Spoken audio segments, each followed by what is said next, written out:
welcome to Game Changer Weekly. John, how are you doing this evening? I'm doing fantastic. We got a great interview ahead, so I'm feeling great. What about yourself, brother? I am excited. We have the brand new Ultraviolent GCW Ultraviolent champion with us tonight, Brandon Kirk. And John, I know we have our fancy intros, and I know you're waiting for to intro it, so I will step aside and let you guys do your thing.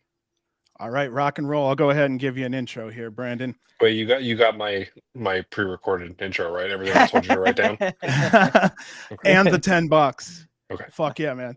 All right, here we go. Listeners, we have a very special guest with us tonight. Game Changer Wrestling's Ultraviolent champion, Brandon Kirk. Hailing out of Newbridge, New Jersey, 31 years old with 12 years in ring experience. Brandon's a permanent fixture on the world's deathmatch scene. He's a hybrid wrestler whose toughness and resilience are well documented. He focuses heavily on bringing much-needed storylines and real wrestling to a genre that's known for being a little light in that department. Although he's currently a face, his tremendous heel work should not be missed. He's excellent at building tension and carries a very strong in-ring persona. He was trained by Corey Havoc, Nikki Oceans, and Danny DeMonto, and he's a four-time champion. His earliest title win was the Synergy Championship, which he held for 126 days. His second championship reign was the ICW American Deathmatch World Championship, and he held that on for 105 days. Third was the H2O Danny Havoc Hardcore Championship. This was his longest title reign at 320 days. And exactly 1 month ago, he became the new Game Changer Wrestling Ultraviolent champion. He dethroned Rina Yamashita at Fight Club 2024 Night 1, knocking her off of a 791-day title reign. Brandon's first GCW event was at the Food Truck and Rock Carnival Night 1 on September 19, 2015. He teamed with Jeff Cannonball as the Rogues and faced off against Joey Janela and Hacksaw Jim Duggan. In total, Brandon has appeared for GCW and JCW a total of 54 times. He's participated in 16 tournaments in his career, finishing as a semifinalist or better in 10 of those. Two highly recommended GCW matches worth watching: Brandon Kirk and Shunma Katsumata at TOS 9, and John Wayne Murdoch also at TOS 9.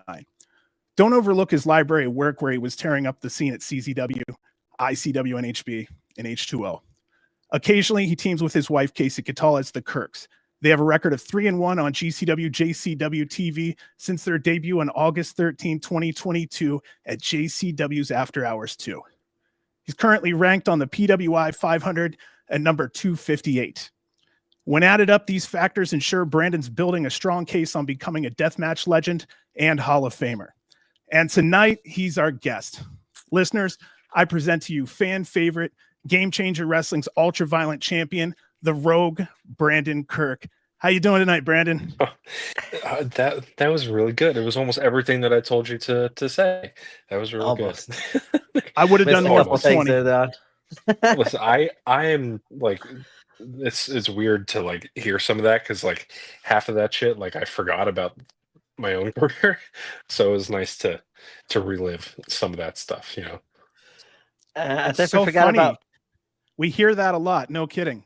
I've had a couple of people that go, you know what, when I'm feeling down, I'll go back and listen to that list because I kind of forget where I've been and what I've done. Yeah, So, for real. Like most of that stuff I've forgotten until you I remembering that one of my earliest GCW shows was teaming with Jeff against Janela and Hacksaw Jim Duggan, which Yeah, is man. such a weird but also really cool thing to say. Oh, man. Did you grow up watching him at all? Not I did. Janela, Hacksaw. Yeah. Well, I did grow up watching Janelle because he is exactly the same now as he was 15 years ago when I first met him, and I basically was watching him like he was a child. So Wow. basically, yes. But yeah, I did for sure. Definitely grew up watching Hacksaw, and like it was such a cool thing, especially being, I don't even know how old I was at the time, 19, 20 years old. Getting to wrestle Hacksaw Jim Duggan is a really crazy thing. Mm. So we need to say hello to everyone that's in here. I forgot to make sure we do that real quick. Clown's in here. Hello. Who is in here? William, hello. Jacob, hello. Matt Brown says, is Brandon Kirk going to win the NGI? We'll We'll just get you to that later. can talk about it later, either or. Face of a winner right there, guys. All right, Reed, welcome. Let's see what else we have here. We got hipster champion Brandon Kirk. I was about to say, that's what is that did we mention that in all those championship reigns, the hipster championship? Oh no, I left that out, and I actually got shit from Reed right there where he said John in all caps. So yeah, It was the thank hipster you. championship for about 15 seconds. Yeah. I didn't pencil that one in. Sorry, guys. Oh, 2 times. I told you to follow the script. You didn't follow the script. Yeah, $20 really pays me well. 10 just gets the skeleton on the notes. That's fine. That's so we're kind of rolling in there already. What companies did you watch first, and who were the wrestlers you were watching? Let's get the basic wrestling questions out of the way.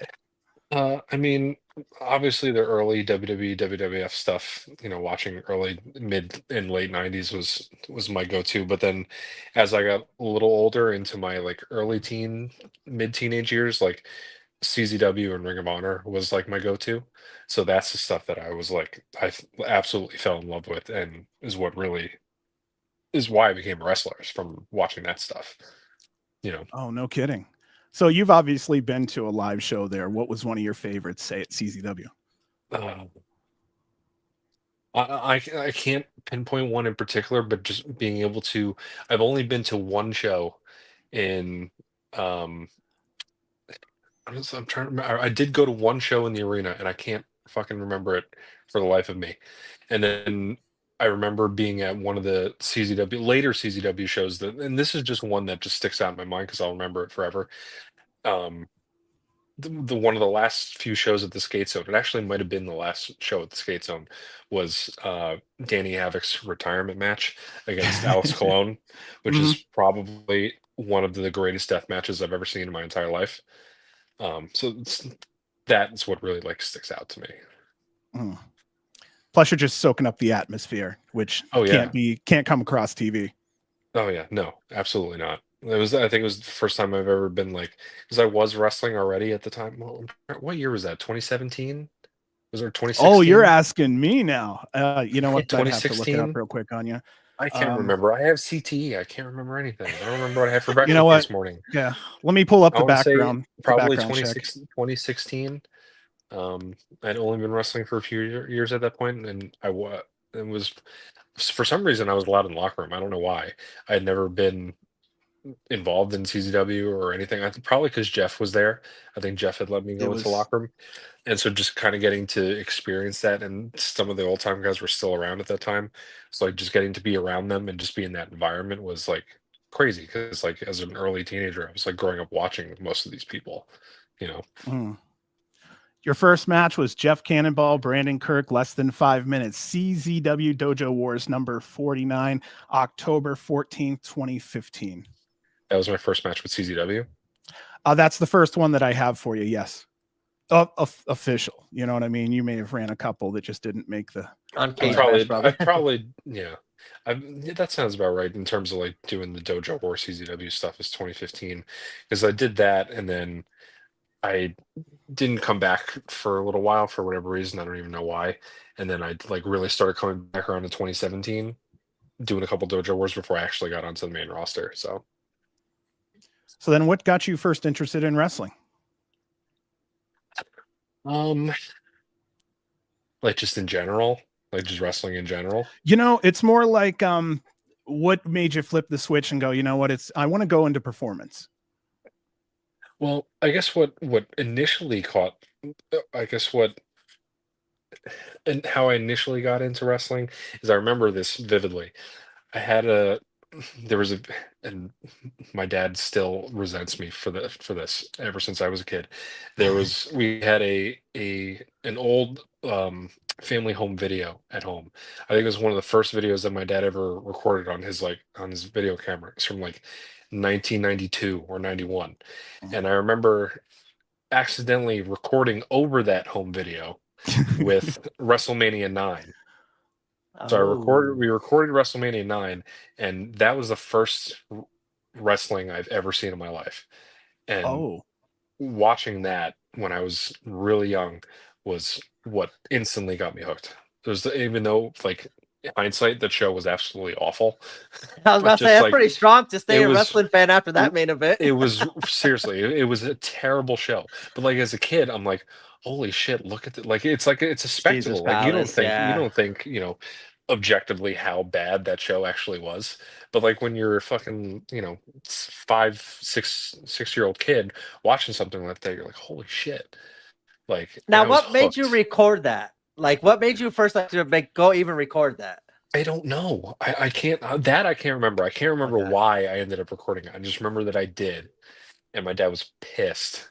Mm. But I'm glad that I did because obviously here I am now, and I Now, became a wrestling fan.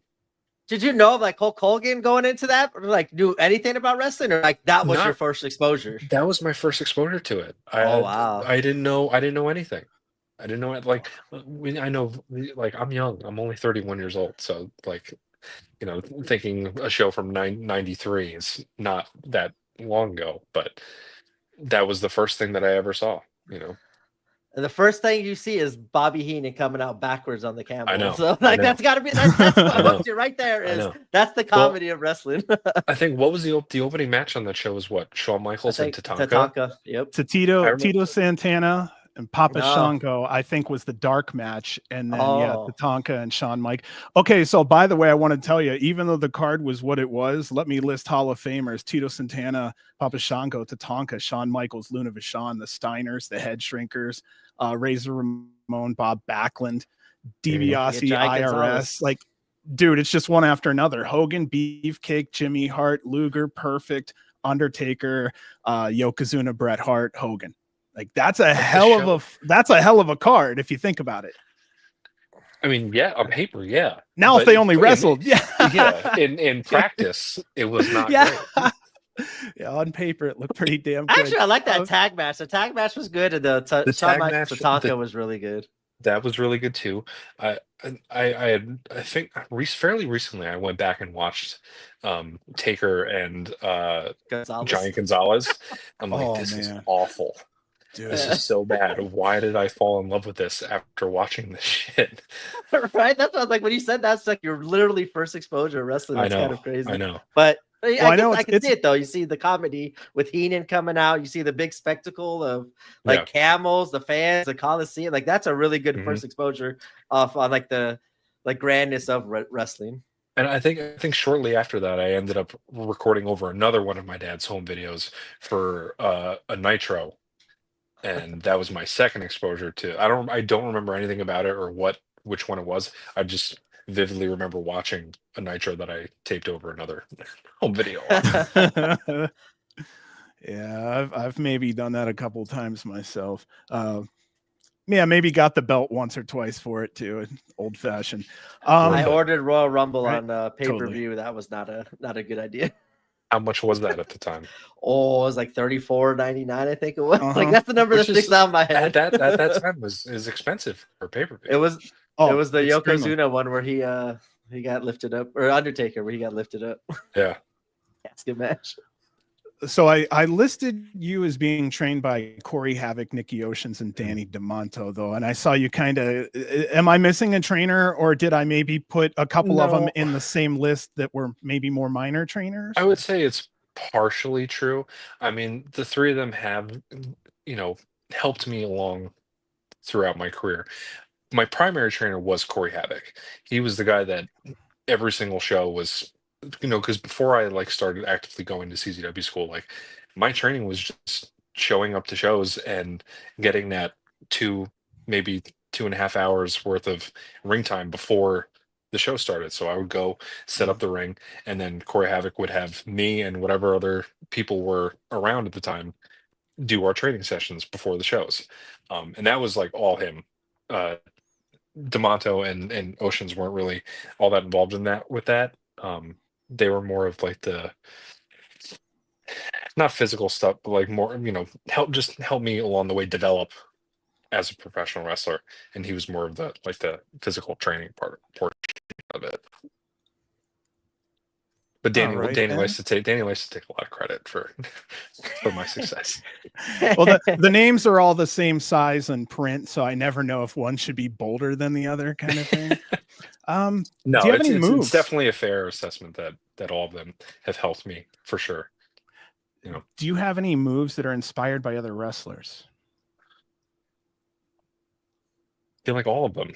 Like Right. every move has been done before and has been taken from someone else. Like I'm a huge Super Dragon fan, so obviously the Psycho Driver was stolen from him.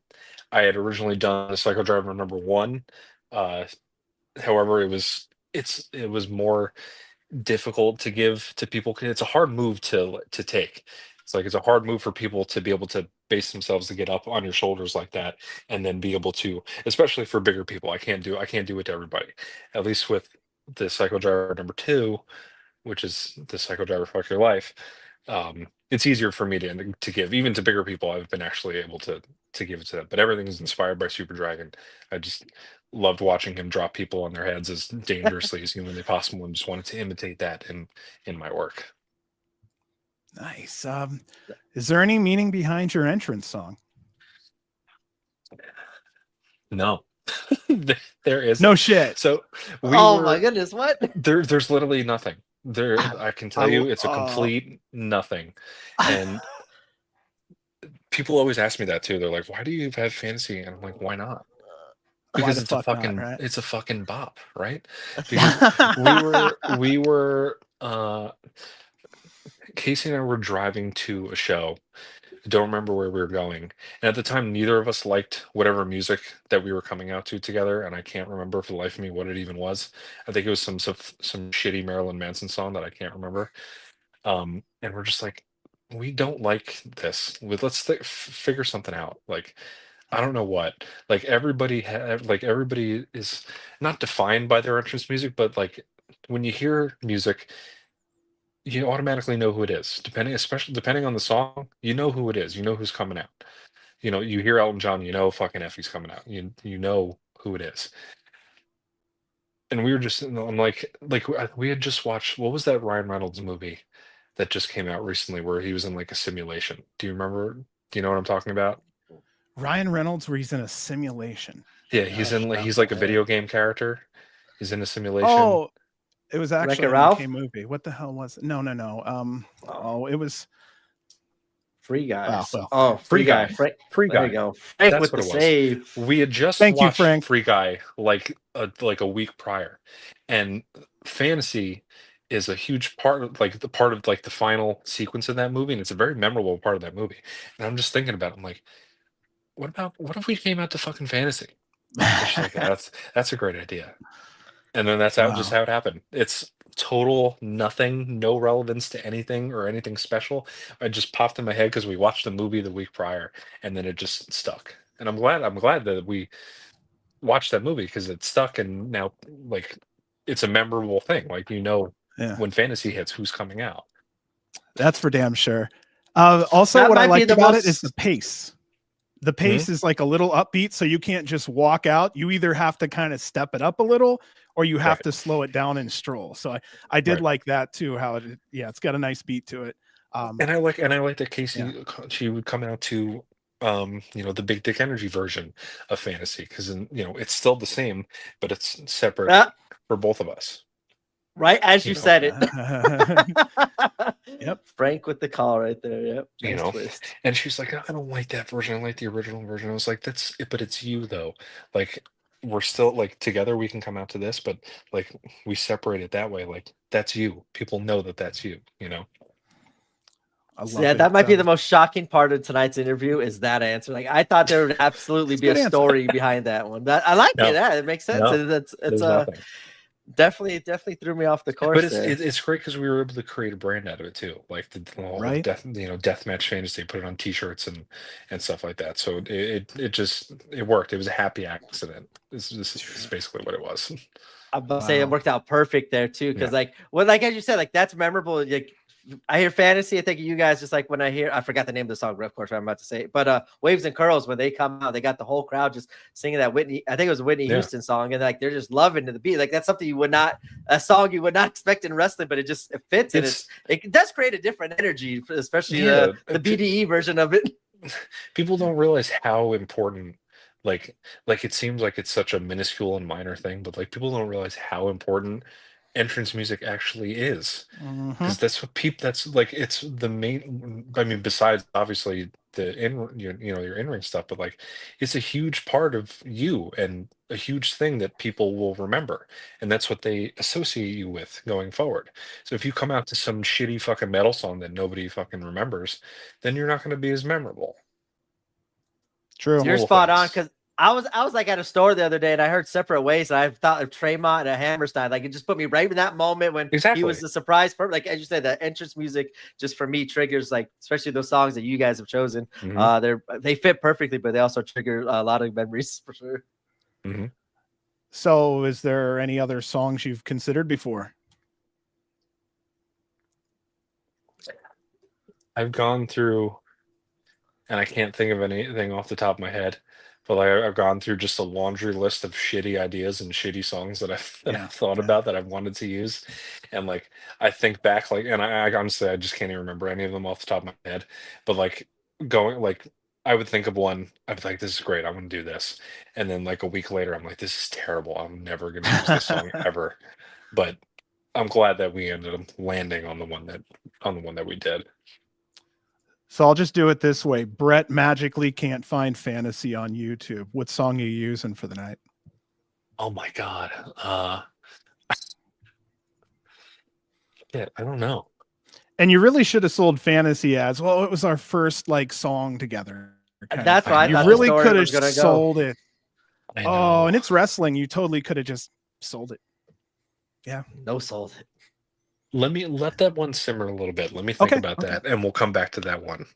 Okay. Well, I have another one that's kind of rough, but I'll ask you now so you can maybe simmer on this. For your newer fans, what are 3 matches in your career you're most proud of and you want everyone to see? The Shunma one for sure. Okay. Probably one of my favorite matches of all time. The match I had with Kushida at ETU. I think it was last December. I mean, obviously, huge fan of Kushida, like one of the best ever, and just a total honor to be able to be in the ring with him. So that one for sure. And a third. I mean, I guess you can ruminate on that third for a while and come back to it. You don't have to. I mean, it doesn't have to be GCW specific.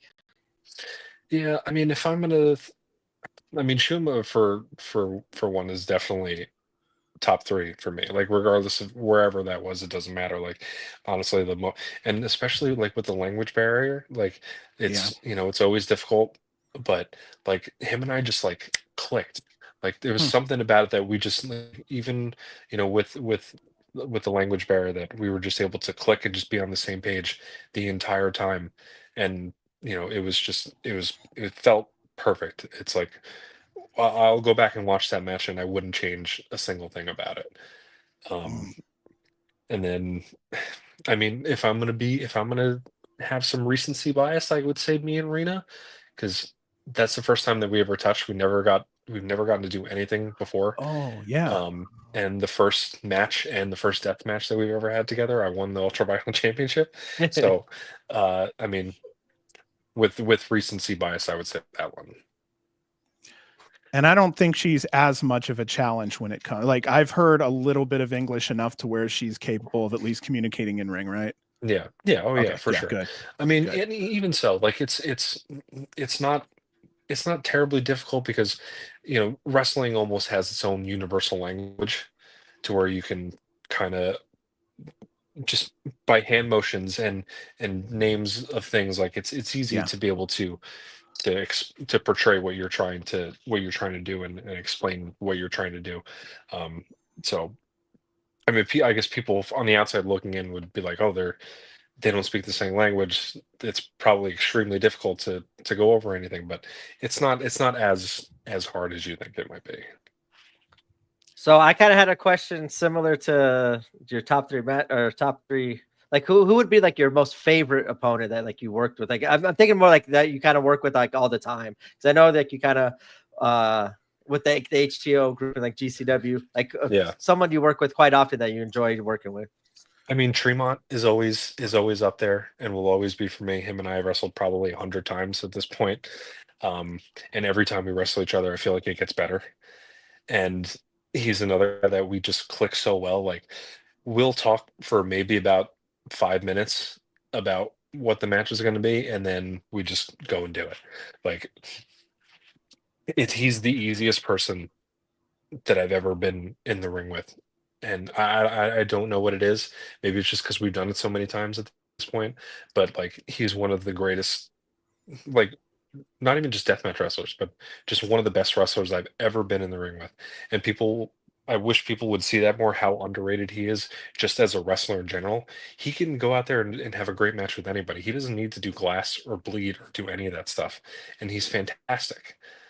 Um, I hate to give this guy any sort of credit at all, but Jimmy Lloyd, I knew it. There it Jimmy was. There it Lloyd was. is another guy that we've probably wrestled 100 times, and probably some of the best matches that I've ever had have been with him. Um, I guess I would, probably I would put this at the near top of my list in terms of matches, but that Squared Circle Sacrifice match that I had with Jimmy at CZW would probably be up there as a match that, I mean, it wasn't I think it was probably my second death match ever. The first one, or second or third. The first, then the first two prior to that were with Jimmy at GCW, and then the real big one was that Squared Circle Sacrifice with Jimmy. He's another guy that every time we wrestle, I feel like it just gets better every time. He's just so easy. Like we speak the same language in terms of wrestling. Like we know what's got to get done, and I feel like it just gets better every time. Oh my goodness. Now, okay. I was going to wait there. Brandon, Brett, did you want to say something? Or Brett, holy shit, I got my bees. I've been talking to everybody in the past 24 hours. Brett, Brandon. It's been B. Do you have another question there? I didn't want to kind of over. Yeah, I guess it's in a similar vein. What's been your toughest match? Like toughest match that you think you've had to like finish, and going through the match, like I don't know if I can finish successfully tough, not shitty tough. Two different toughs there. True. Tough as in like fuck this, I don't want to do this anymore, or like that's one physical tough. Yeah. Both.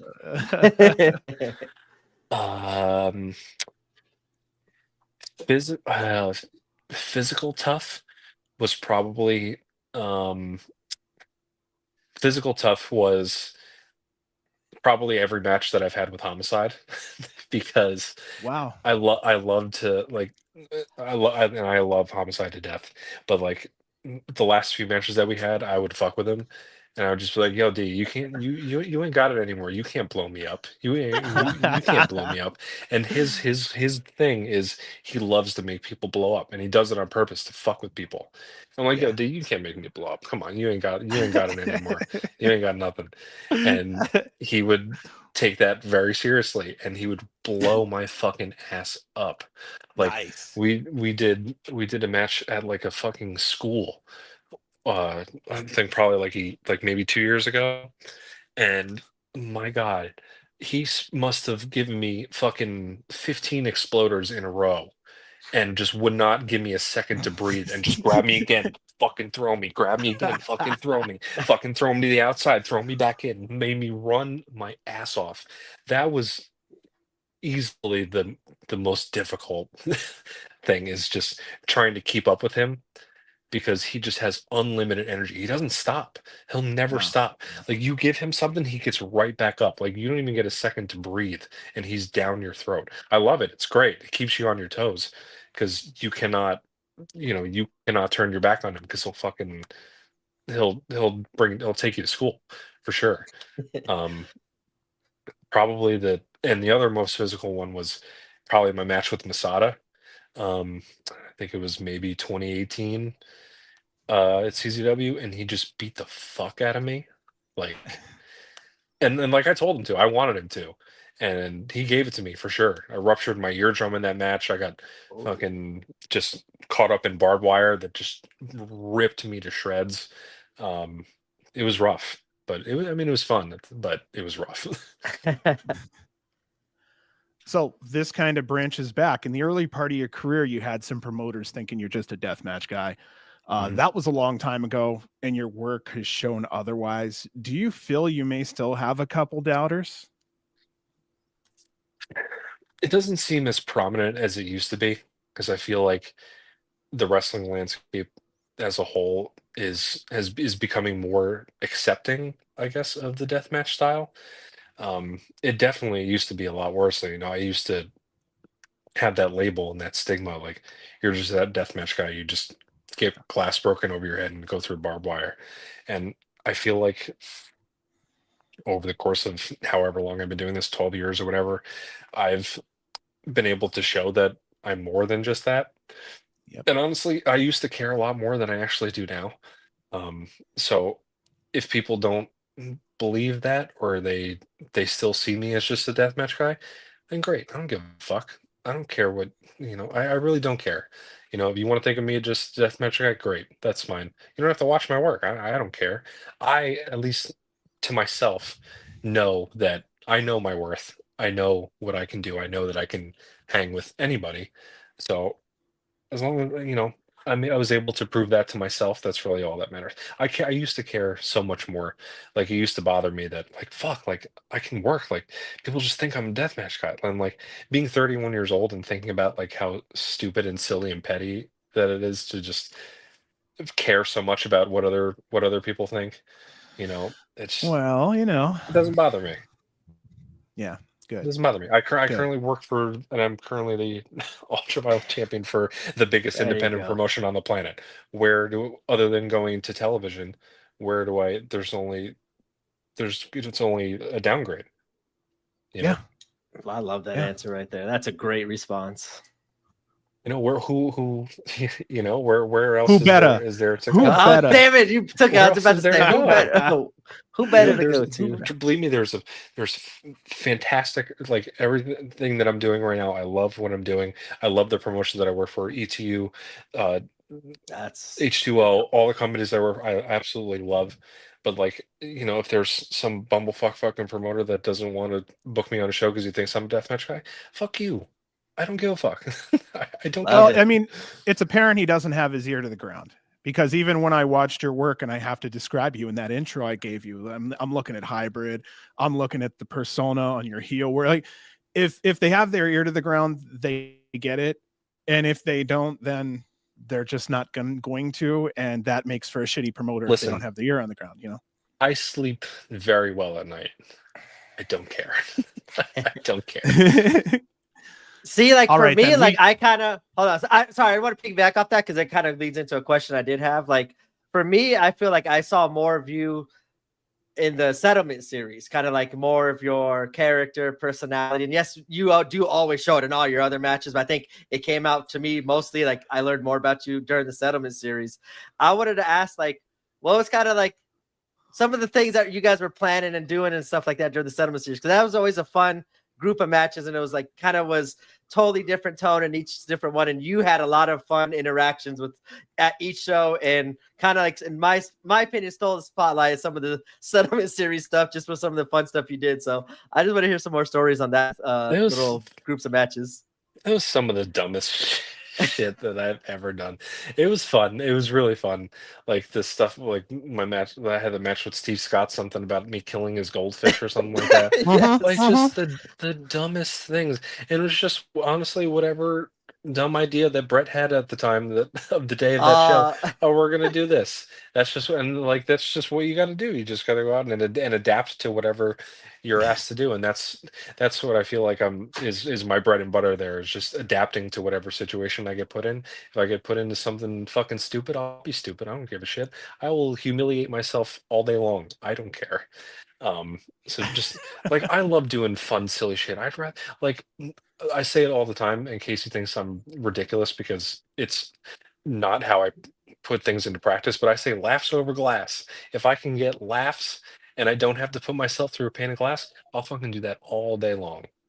Yeah, you'd rather laugh in the shower than take it with the cuts. God, that fucking post deathmatch shower is more Mm-hmm. painful than anything I will ever do. Take the laugh. I will die. Yeah, I'll take the laugh. I'll take the laugh. Sorry, John. I got one more that kind of just piggybacked right off of that. No sweat, brother. I love it. As you were saying, like you kind of step in and fill whatever role is asked of you. I think as of late, you seem to be Brett's kind of go-to person in emergency, filling in, having that match with Drew Parker. It seems like in my opinion, I could be wrong, but it seems like you kind of been thrown in at the last minute on a card too to kind of fill in for somebody who couldn't make it or for whatever reason.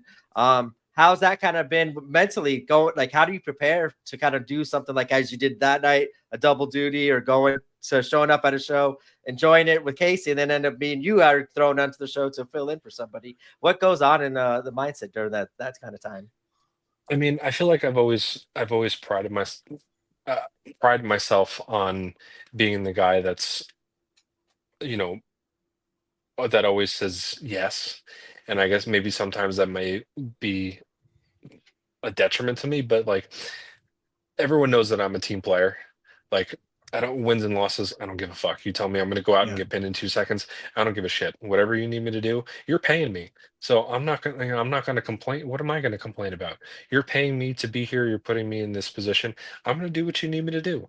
And I'm not going to complain about it. And if you need me to go and fill in an emergency spot, that's what I'm there for. Just whatever you need. You're the one Got your paying me. gear. Like I'm Yep. doing my job. I got this. It's what's being asked of me, and like I feel like I've been able to show people that, well, at least promoters, in the past, that I'm always a team player.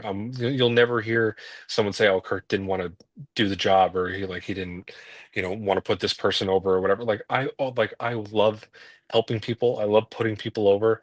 I will do whatever it takes for the spot, for whatever position that I'm put in. I'll do whatever you need. I don't care. The last minute stuff is tough. Like normally I'm pretty okay with like last minute getting put into positions, but when it's like really last minute, like literally 10 minutes Yeah. from then, I mean it's tough, and it's nerve-wracking. Normally I don't get super nervous about matches. I'm always very cool, calm, collected. But the one spot where I filled in for Drew Parker was less than 10 minutes notice. So Mm-hmm. that was a little That was like my big ner one because I was very interested in all that stuff just because the moment it was for Drew and you already having a previous match, and then you kind of, I think you understood the moment and what it was for Drew as well and the company. And like when I first thought of like, oh, I wish it was been Brandon kind of filling in here, but I didn't expect you to come out because you had your match earlier the night. So you showing up was like the perfect opponent. You had the great match. Like I wanted to hear a little bit more of that. So I'll shut up and I listen. I didn't expect to be going out there either until Yeah. until probably about 10 minutes before that match. And what am I going to say? No, like I'm not like, no, Yeah. I don't want to do that. Like I was approached very shortly after my first match, and they're like, all right, it's gonna be you and Drew tonight. I'm like, all right, let's go. We had a couple minutes to go over it, and that is what it was. I mean, you know, it was a very short win. It almost felt like seconds. Like the second that Drew and I talked, to me going out felt like that, and it just happened so quickly. So I was nervous, but I almost didn't have enough time to be Mm. like nervous about it. So we're just like, all right, well, like here's what we got to do. Let's get it done. Let's go. You know. Wow. And you've been doing this since day one. It sounds like you haven't stopped since day one, just giving and helping and always being ready, and at least having the gear in the trunk and just ready to roll at any time. I try to, and like, I'm not trying to like put myself over it. Like I'm just, I like helping people. I always love making someone else look as good as humanly possible, even if it makes me look like a fool. I don't give a shit. I'll go out and get pinned in 2 seconds. It really doesn't matter to me. If the other person I'm out there working with looks like a fucking superstar, then I did my job. I did what I was supposed to do. I'll say it again. I said it on our review show that night. Like, you did the perfect match for Drew. Like, I know this was a big going into the original planned match. You got the King versus the Prince, and that I was super happy with that or see that, but whatever happened, and you filling in and kind of still providing that same moment, I think, that AC gave to Drew. You like were the best opponent for it, and like it was a perfect match. Like, I was praising you so much because, as you said, the 10 minutes notice. I didn't know how much notice, but man, that's like that was a match I kind of like. I was right from then on. I was rooting for you for like anything because you just stepped right in and was a leader. And like I said, as you said, put someone over. That was the moment for Drew, and you made sure that's what was portrayed on the screen. And that's the main reason why I did it. Like, it wasn't for me to like try and, oh, although I get this spot now, like now I'm in this position, like, and I wanted to give Drew that moment because he deserved that. And I know he was put in a tough situation, and it wasn't fair to him. And I wanted to give him that moment because he deserved that, and I'm glad that I was able to you know give it to him as best as I could. Even with that short period of time, I was just happy to be able to do that for him. Well, you need to start somewhere. And where you started was styling. That's what you became first. Now, eventually you became the Rogue. When did that flip? When did that switch flip? So the Rogue thing kind of started with Jeff and I when we started as a tag team. Our tag team name was the Rogues, and we were doing tag stuff for a while, and then eventually when that kind of started to fizzle out, I was like, I'm just gonna keep the name. Like, I'll Yeah. just attach it to my name, and that's just kind of how it worked out. Well, let's never talk about the styling thing ever again. I saw you both laughing. I'm like, shit, what? I thought this was I saw good his look on research. his face. He was like, "Oh my god, we're really gonna have to talk about this." That's another thing that I've completely wiped from my memory until about right now, and now I'm gonna have nightmares about it for the I'm so rest of my sorry, life. brother. I did this research and this is what comes up sometimes. How did you find GCW or vice versa? So it was through Danny because he started in NWS, which is where I started in 2012, and then after he left there and restarted JCW with Ricky O, is when NWS kind of fizzled out and went away, and then he brought me over there, and then I started with JCW very shortly after, um, and I was there the entire time until it turned into GCW. So I'm technically a GCW original. So I have to correct myself on that. Like, I not that I always say original, but like I feel like right now, just because you've been working with GCW more often than you have ever in your career, in my opinion, I believe more shows this year than last, and you're being featured a lot more and more prominent roles than a little bit before. I always kind of consider you now kind of like, I always say, the new blood of like this new ultraviolet division, but I think it's just part of the new, even though it is an older face, a newer face with all the other new faces and new opponents that you can match up with. And I've always wondered about these first couple shows at GCW, as you said, the food trucks and stuff. Like, what are some stories you could tell at the early GCW shows when you first were going to them? God, it feels like a lifetime ago. It's great. It was such a different environment than it is now. Like early GCW days, like the first few years was just like us just trying to figure out what we were going to be. Because like JCW was this very family friendly, hopping between Jersey towns type show that it'd be your usual, all your local people, and then the big WWE name that you would bring in. It's just the same formula that every independent around that time was doing, and I guess people still do it now, but like it was just the same thing. And then as we're transitioning into GCW, we're like, okay, what's going to make us like different and stand out above the rest? And CZW, that was super hot at the time, like the deathmatch stuff was what was setting them apart. And obviously having some of the best independent wrestlers on the planet on their shows, but that's what we kind of wanted to become. Um, Especially going from doing all the fucking silly food truck festivals and the um the what do we do, show at Six Flags, like, and then transitioning into the first NGI, and then moving into Game Changer World and Howl, and then really finding our footing, turning into this hybrid, obviously having some of the best wrestlers on the planet and doing the deathmatch stuff. So it was very interesting to like watch the evolution. Like it was weird. Like I was like watching it in real time, like watching it slowly evolve into what's Mm. now like this indie wrestling conglomerate, fucking one of the best independent promotions on the planet. Like, and I saw that from the very beginning, from a little tiny family oriented Jersey Central promotion to they just ran a show in Hawaii 2 weeks ago.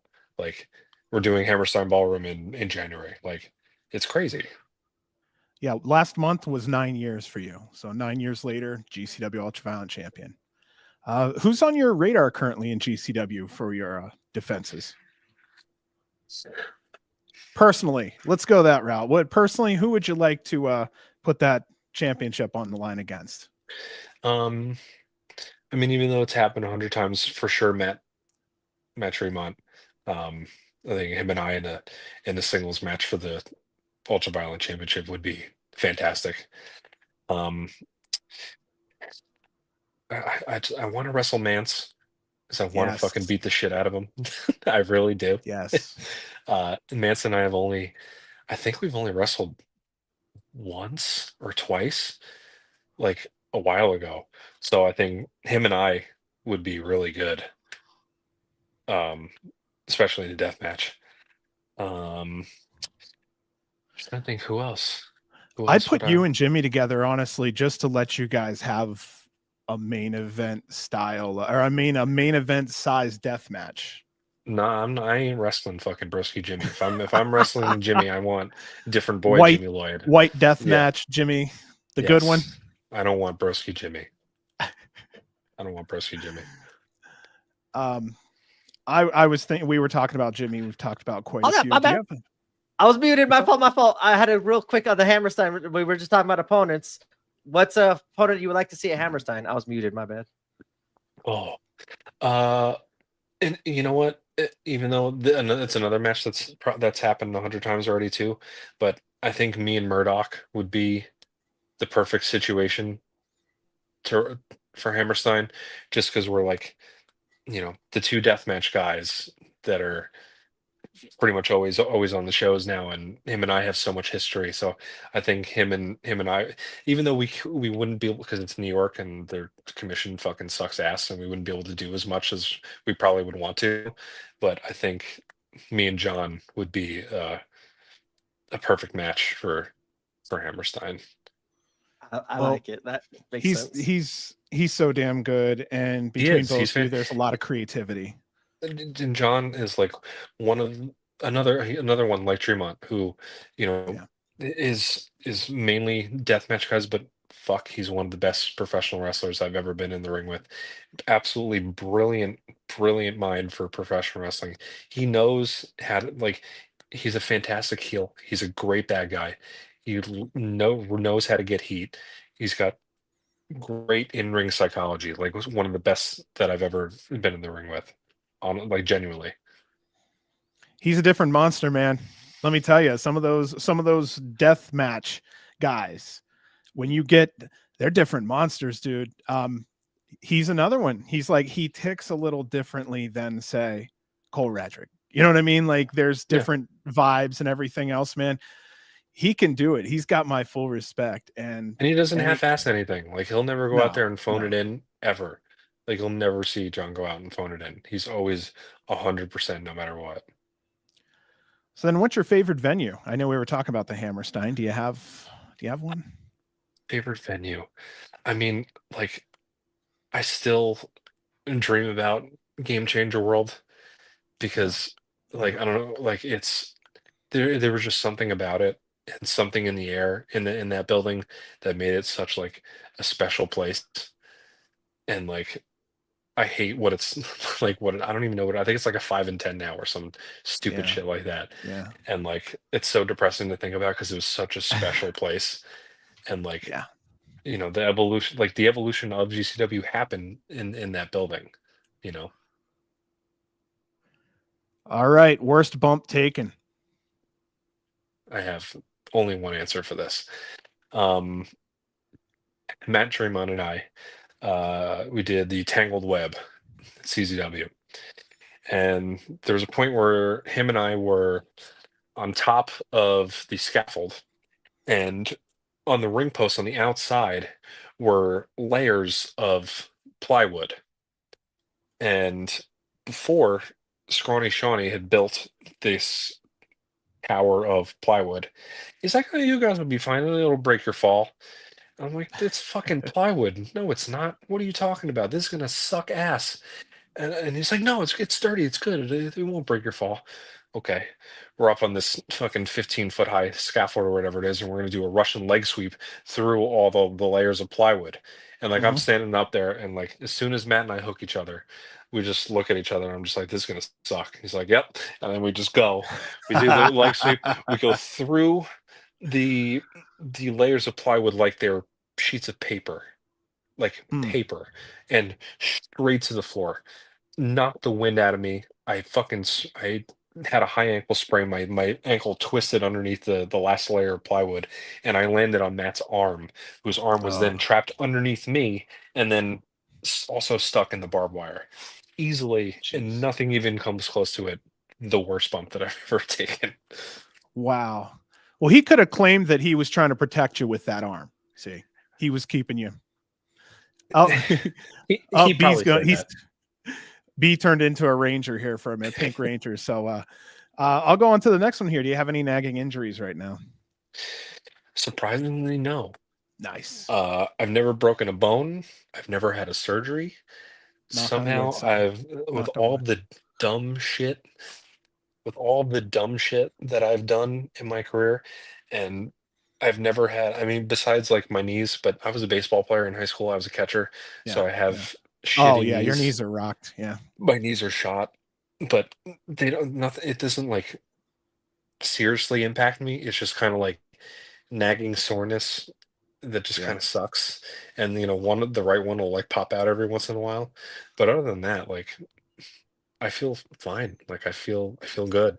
I mean, it's definitely harder to recover after um matches than it was when I was 21 years old, but that's Yeah. expected. Yeah. I'm in Yeah. my 30s now, like my body's not going to recover as quickly as it did.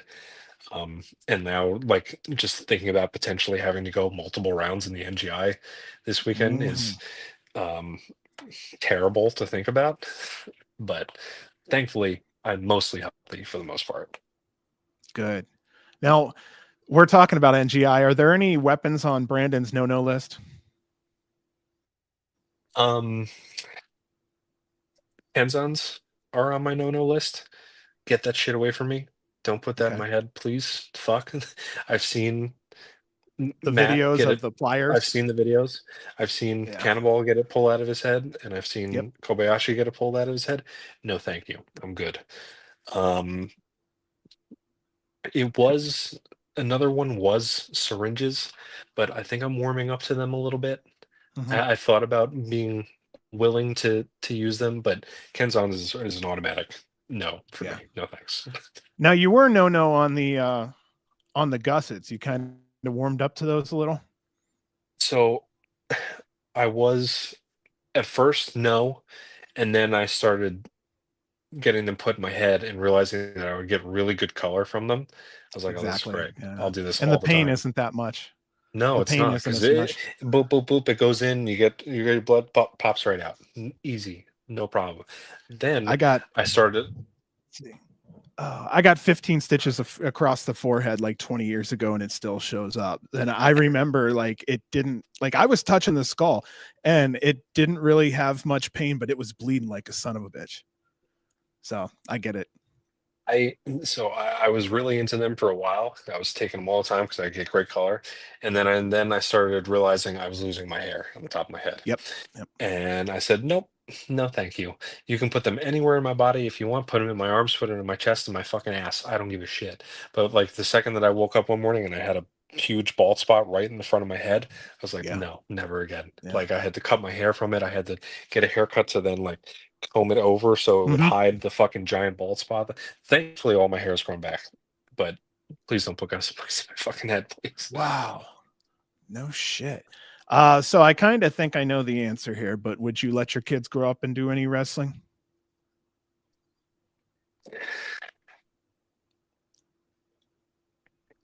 You've seen 12 years. You've seen I 12 years. mean, Let's do it this way. Would you let your boy wrestle? Would you let your girl wrestle? Because fathers are very protective of their girls, and it's still a rough place out there for everyone. So, I'm conflicted on it because like I don't want to ever tell my future kid that they can't do something. right, You right. know, if they wanted to if they I would let them do whatever they want and whatever makes them happy, whatever they can find that makes them happy in life. I just know the experiences that I've gone through, that Casey's gone through, and that I've seen just women in particular gone through and still continue to Yep. go through. I almost feel like I would never let my child, especially if it was a girl, Yeah. get involved in wrestling.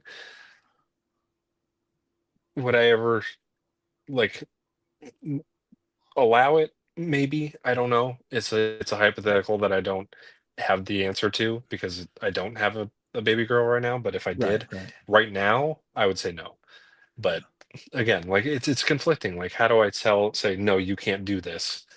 Um, I don't want you to do this, but then also like wanting them to go and do the things they want to do and find the things that make them happy. And if they find wrestling and wrestling makes them happy, who am I to say no? You can't do that. The And good the it's good it's a thing weird slippery slope. I feel like the good thing would be that I think you'd be obviously with your answer here mindful enough to sit them down and go, let's have a really important talk about what you're looking at, and Right. let me show you how to keep your eyes open before you even walk into the building. You know what I mean? And Yeah. I think you be in a good place to probably prepare your children wonderfully to I, make sure that they know what's up.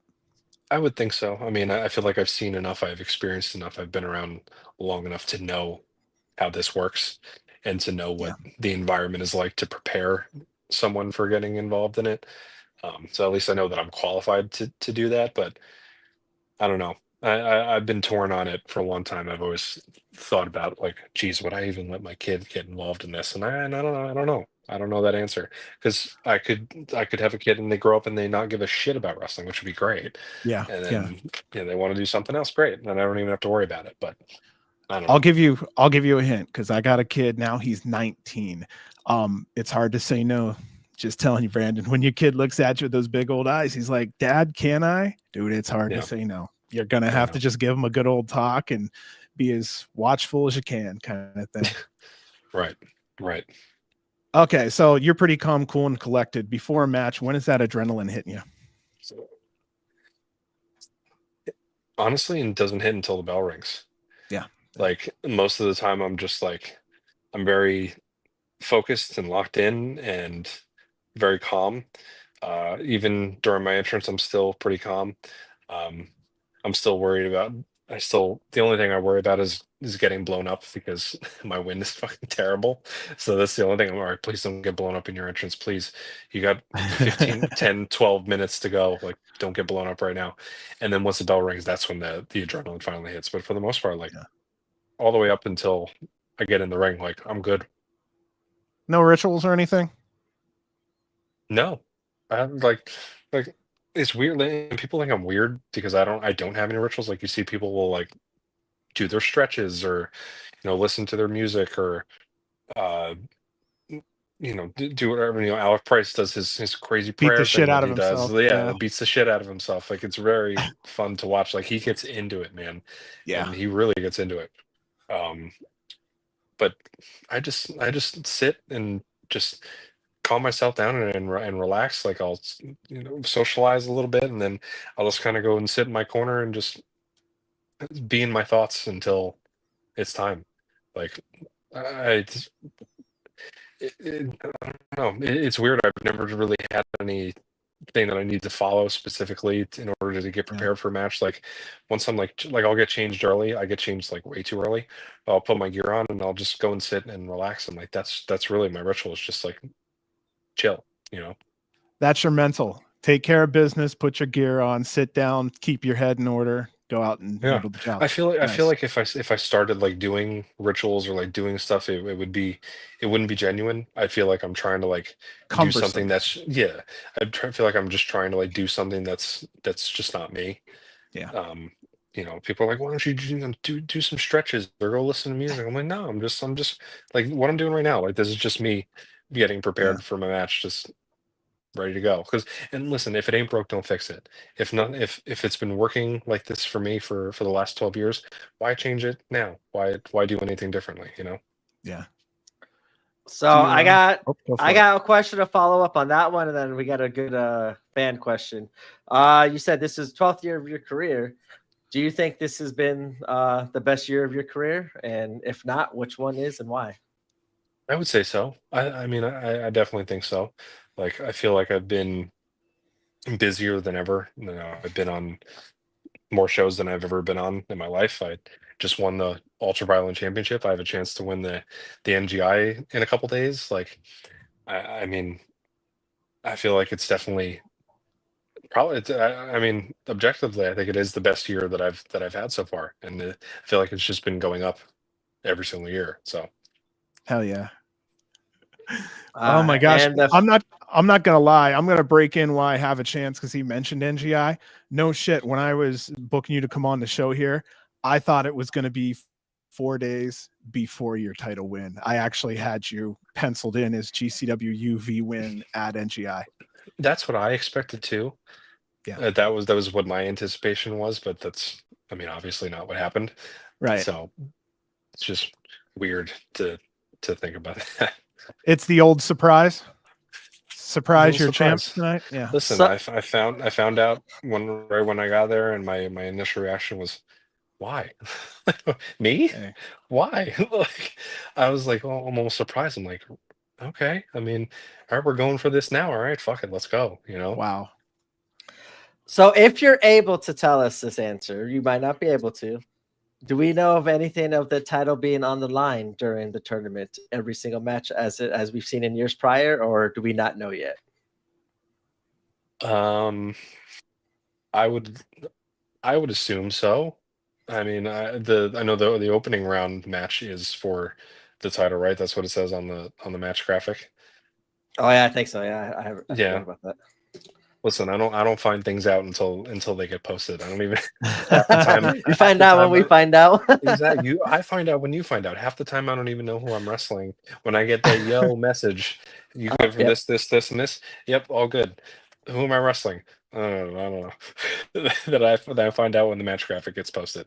So, I mean, if it's on the line for the first round match, I don't see why it wouldn't be for the rest of the tournament. I guess we'll find out. Damn, man. That would make it fun as hell. So we want to You stay just on wanna see NGI? me- Oh, you just want to see me die, and you want to see me be I physically want to see you exhausted. succeed. I want to see you succeed, and the only way to do so is to have all those matches. Well, yeah, I must say we're not one of the tread podcasts. We don't want to see anybody die. We don't need to see. We want to see God, blood, no. but not that much blood. I want to see a nice, safe death match. I mean, him and Murdoch at the top. Nice, 'Cause- safe. No, you know what I mean, though. Like Be safe Murdoch's with one of light. those ones he always goes deep in GCW deathmatch tournaments, basically because you can count on him. So I always look forward to seeing Murdoch in at least round 2. Just he always I mean, delivers. fortunately, I would say Finals. that I feel like it's I have a slightly easier path, I would say, to the finals, at least being in a four-way match in the opening round. I guess maybe or maybe not. I mean, granted, I could end up losing the title by not even getting pinned, Mhm. unless it's elimination, right? It's not elimination. Did it say it was elimination? No, it's not Okay. elimination. It says So, just yeah. an opening round match. It's easier and harder in different ways. I mean, or shit, I could lose it, and then I could win and not really have to do a whole lot. Let them beat the shit out of each other and Right. just take a winner right into the second round. You do got some 3 crazy first opponents there in Tank, Tommy Vendetta, and Dr. Redacted. If I were you, I would just sit back and then watch the madness happen and then pick your spots. But... You guys do your thing. Let me know when you're done, and I'll. Oh my All right, goodness. real fast from our East Coast correspondent here, Frank. He's asking, was it like feuding with your wife? Was it easier or harder than a storyline with a random wrestler? It was so much fun.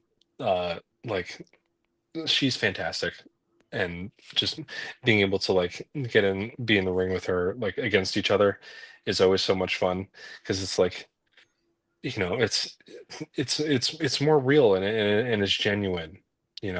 Like we're not like yes, it's a story, but like it's a real connection that we have, and like a real story that we're able to tell. So working with her was some of the easiest times that I've had in wrestling because it's just genuine. So I would work with her any day of the week. It's so much fun. It's so easy. You can talk it out all in the cart ride over anyway. Oh, no, we'll talk it out Yeah. or get my Sleep on the head chewed bed, off sleep for on the floor. Nice idea, Brandon. yeah, right. Then an evil Exactly. laugh comes out. Listen, there was What were one you there was one thinking? there was one match that we did. I think it was the first time we actually wrestled each other in a singles match at ICW, and I gave her a big back suplex, and I didn't tell her that I was giving her this back suplex, but like I hooked her for it. I was like, "Oh, hope you're ready," and then we go up, and I drop her down onto a light tube. And the light tube pops up behind her head and hits her right in the mouth and gives her this like Joker style cut on her face where there's just blood pouring down her mouth. And then the car ride Nice. after that was not fun. She's like, "What the fuck? Why the fuck?" you know. Stick to the Thanks a script, lot. damn it. Stick to the script. Thanks a lot, Brandon.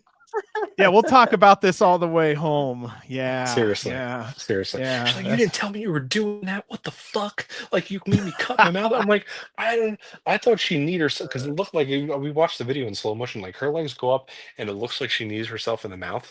But if you slow it down and there like a piece of light tube ends up going into her mouth, I'm like, oh shit, fuck. What are Sorry. the odds, man? Those are things like I'm surprised shit like that doesn't happen every single time because you just never know when right? those things are gonna fly. Like the how safe you guys really are is a testament to I think the talent that GCW puts out because some of those things that go flying into the crowd or flying like as you said up into your ring and into yourself is insane to not see it happen more often. Yeah, I mean, and the fact that I'm not like covered in giant holes, and I mean, I have scars, but like nothing like bad. Like nothing that's really terrible, and that's honestly very surprising to me with all the dumb shit that I've done over the years to not be completely destroyed. Like I don't even Yeah. have any scars on my forehead. How? How did Yeah. that happen? I have no idea. I'll take it. You using Mederma and all that stuff, like skincare kind of? I don't use shit. Use Mederma. Nothing. All If you ever get cut natural. too deep, Mederma is the way to go. Like the worst thing that I got like fairly recently, I guess, was against John in one of the AC shows. Where the finish where he gave me that pile driver onto the razor board. I got a giant fucking slice. You could probably see the scar. Like I had a giant hole Oh, yeah. right in my finger from here to here. And Oh, it nice. would not heal for several months. And like I could see like my like cartilage moving around in my finger Oh, every time I would bend it. yeah. It was gross. So what'd you do? Just cover it in some type of a balm and just let it heal? I would like every like couple days because it would just keep opening because I'm just every day using my hands it would just open up. So like I would pour some more super glue in there, Yeah. squeeze it, let it dry, and put like those what are like those the nose butterfly things? but yeah, the butterfly stitches on them, and eventually it stayed shut. But it was like weeks and weeks of like gluing and sealing and rebandaging, gluing, sealing, rebandaging. Yeah. Dude. Oh, we were talking about the road a little bit here. Do you have any favorite road stories? Any road trip stories here? You've been to some places and seen some things. I have seen a lot of things. Well, anything public on the airwaves is fine. Well, listen, there's nothing like bad. I'm weirdly enough, like I'm a fairly boring person. Like I don't really like to hold like I don't go out and party and like do all that kind of stuff. Like I I hate traveling to begin with. So the quicker that I can get to wherever I'm going so I can just get myself settled, the Yeah. better. So Yeah. like, those long 10, 12, 14, 15 hour car drives, like I'm so like exhausted from just being in a car. Like I just want to get to my hotel so I can go and take a nap. Like Yeah. I don't have the energy to like go out and do stuff and get crazy anymore. Um, so I'm a very boring person. I don't really do a whole lot. So I got a wild one for you here. Who's the one person in wrestling you love to sit down with and talk to, living or dead? And what would that conversation be about? Danny Havoc. Um, Beautiful. just to honestly just be able to just shoot the shit. Like it doesn't even have to be about anything. Like just to be able to like just talk to him one more time. Like it could be about fucking something so stupid, and like I don't even care. Like just to be able to just like talk Say hi. one more time, just say hi. Like you know, just Damn. that's it. It's him. That's the that's really it, and that'll always be my answer. I just want to hear him tell a story one more time, or draw me a picture of fucking DJ as a caricature, like just this stupid silly things like that. And that'll always be my answer is Danny Havoc. Wow. All right, I'm gonna switch up because you even got me like, oh shit. I was about to Most say that's a famous name we wrestler you've haven't met. like heard talked a lot of, but like that they hearing him say that name was kind of like, wow, yeah, we haven't, because you've been there since the beginning. We know a lot of the wrestlers we've interviewed haven't. Like, yeah, we forget that like you have stories of like Danny Havoc and Marcus Crane and all them. Like that's yeah. Yeah, and Marcus Crane too. Like if I could sit at a table of three with Grant and with Marcus, like just to shoot the shit one more time, like that would be all that I'd ever want to do. Like I could care less about an old wrestling legend and learning more about wrestling. Like I don't care about. I just want to see my friends again. That's really all that I could ever want. That might be the realest fucking statement of the night right there, Brandon. I'm 44. I I'm love you. just I being. love that. That's real. It's honest. Like Yeah. as great as wrestling has been to me, and as um you know a big part of my life as it's been for 12 years. Like the wrestling part isn't all that much important to me anymore. It's the people that's in it, and the friends that I have, and the friends that I've lost, and those are the people that are important to me. So that's the stuff that I try to remember and think about as much as I can, because especially with Danny Havoc, like people who never got the chance to meet him or never got the chance to see him wrestle. Like I want to let his legacy live on. Like that's why I took such pride in being Danny Havoc hardcore champion, and just defending it as much as possible, and just letting his name live on and bringing it to the UK and defending it there and making it a world title. Like that's the stuff that was important to me. Wow. I didn't, Brandon, I love you already, man. This is wonderful. You didn't think I was a real emotional person, did I you? was about to say that might Actually, be the I've most watched- realist like couple minutes we've had on this podcast, because like you said, like it's names we haven't ever really got to talk about and hear stories. And yeah. A lot of our interviews, it's younger guys who have been there in the last, couple years, so they don't have any of the stories from the earlier GCW days. So, Yeah. I'll end the wrestling question on this one, and then we'll go into something fun, because we're an hour and 15 in, and you're Man, I gotta go staying to up. bed. Exactly. So, is there anything about you or your character that you wish people knew better and you'd like to set straight tonight? Oh, my character. Give me an example. Well, we already covered the music thing, but there are some people, like Gringo Loco was like this sometimes when he does after a move, and Yeah. he was just telling us, he does that because he saw some older lady in the front row and she was bitching and complaining. He did something badass, and he's like, you might want to call someone and tell them. So there's, sometimes there's a nuance that some people don't catch. Perch has the blue bandana from the Briscoe brother, and just little things like that. So I just didn't know if maybe, I don't know if there was something out there. I feel like you're pretty open. I was about to say, I think the Brandon Kirk we see is the Brandon Kirk character. I think they're like, I want to say like maybe there isn't one. Yeah, I was gonna say, like, I don't feel like I'm I'm really like misunderstood in any way or in any particular aspect. Like what you see is what you get. Like it's Yeah. just it's me. There's nothing that unless you see something that you're like, oh, what is that? Why does he do that? Or what is that that I don't pick up on or recognize? But I feel like I'm a pretty open book for the Yeah. most part, and people understand me pretty well, I guess.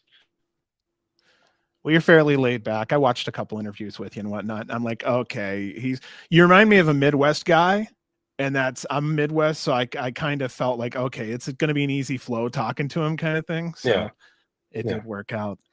I'm going to Listen, spitfire some personal questions at you. Do you have any pets? I do. I have three pets, two cats and a dog. The dog's name is Coco, and then I have my two cats, Hero and Brady. Nice. See if there's anything else. Do you want one or two? We can do one or two more, and we can get you rolling. Because again, I know you're pretty dead tired, right? I got to wake up at 5:30, so Oh shit. Okay. fuck my life. Brand, is there one or two more here, and we can kind of tell Brandon thank you? I just had one question. Gonna head into NGI this weekend. What can we expect? What is Brandon Kirk gonna leave and show us at NGI? I guess that I'm not going to be a one-hit wonder transitional type champion. I'm not going to just like I'm going to go as hard as I always have. Like you're never going to see me just like how I said about John. Like you're never going to see me go and phone it in or you know not care or not try or like I'm going to go as hard for the NGI as I would go in any other match, if not harder. So you're going to get me 110% regardless. So Okay, let me just be real smart about my last couple questions here. In your travels, have you fallen in love with any area of the country or world that you'd like to maybe move to? Dallas has been like my go-to, and Casey and I like have been dreaming about moving to Dallas for the last couple months. Like, and I grew up a Dallas Mavericks fan, and now she's a huge Dallas Mavericks fan, so she's fallen in love with Dallas Oh, too. it's awesome. So that's like our go-to spot. I mean, obviously with the state of the country right now, I don't think Texas is really the safest place for women, but that's on our list of places that we would love to move to, and I loved like the city. Indianapolis is another really cool place, as weird as that might sound. Like I know the Midwest is not the most desirable destination to go, but just like being able to walk around Indianapolis, it just feels like a small city. It's really cool, and it's a really cool place to walk around. So that's another place that I think I wouldn't mind moving to. Anything else you'd like to ask, B? No, I'm good. I do like this fan question, but I don't know if you would answer it. What's your go-to dinner after a crazy death match? From Clown. It kind of caught my eye. I was like, I don't know. Protein. I mean, as a wrestler, this is such a shitty thing to say, but like I'm a huge fast food guy. So like if I can find myself a Big Mac as soon as I'm done wrestling, I am content and satisfied. Like even Casey will tell you, like what the one thing that I always say that I'm in the mood for after a match is like I really need a Big Mac right now, and that's 100% my go-to is to get a Big Mac.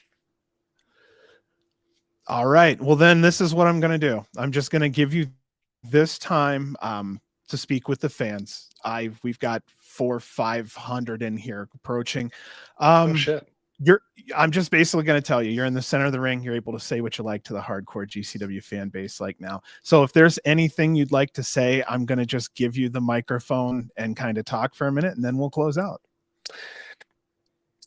I guess the one thing that I would say is thank you for accepting me again. Because I know in the past I've taken my time and I've gone away from GCW and I've gone in over into CZW, and I didn't portray my loyalty to the GCW as much as I should have, especially since it's kind of where I got my start and it's where I got my feet wet in deathmatch wrestling.